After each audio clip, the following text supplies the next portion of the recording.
What's the toughest way, though, to become a mummy? Well... I'll take it. Yeah. Here's Jimmy. Reverse cowgirl. Now, they understand that. You're going to have to explain it to me. What is your reverse I'm going to need a volunteer from the audience. If you're having sex with me... Yeah. And, or Mel. Yeah. So you're having sex with Mel, and you're lying down on your back, and Mel is... I can't use her name in that stuff. She's sitting on top of you, but looking away. Reverse cowgirl. Oh. I find they're much happier without looking away from me. That, however... Especially if they can see out the window. It's like a budgie. Wow. She could be reading a book or watching telly. She could do what she likes. She can see the telly or outdoors. She don't mind. That's wonderful. Yeah.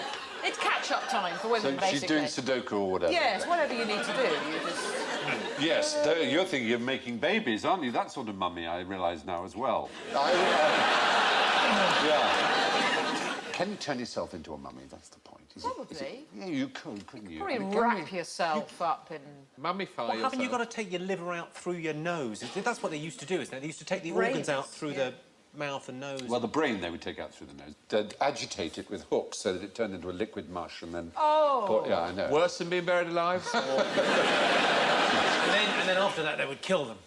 Yeah, wow. But the Soku Shinbutsu were members of an obscure Buddhist sect who, in Japan, used to practice the rather macabre idea of self-mummification. This is what they'd do. It's quite complicated. It's really interesting. See if you'd do this. For 1,000 days, right, a priest would eat nuts and seeds while taking part in vigorous physical activity so that he had no body fat. He'd then only eat bark and roots for another 1,000 days and then drink a poisonous tea made from the sap of the urushi tree that caused him to vomit and lose bodily fluids. Then he would lock himself into a tiny stone tomb with an air tube and a bell, and he'd sit in the lotus position, and every day he'd ring his bell to show that he was alive.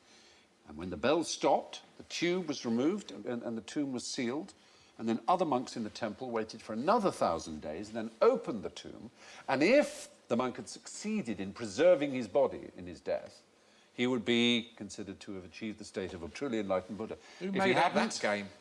Buddhists. You know, it's a terrible photo of him. If I was going to get all that trouble, I'd have a decent photo taken of me.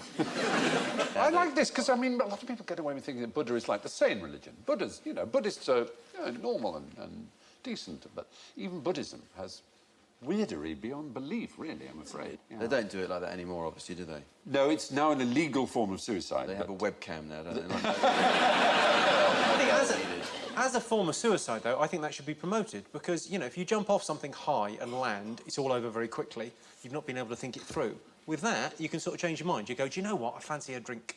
After about 900 days, you go, oh, pizza wouldn't go amiss. But if you open it after 1,000 days and he hasn't turned into a mummy, would you say, that's it, I told you he had a Twix? Anyway, yes, members of an obscure Buddhist sect in Japan went through an extremely rigorous process of self-mummification until the practice was stopped in the 19th century.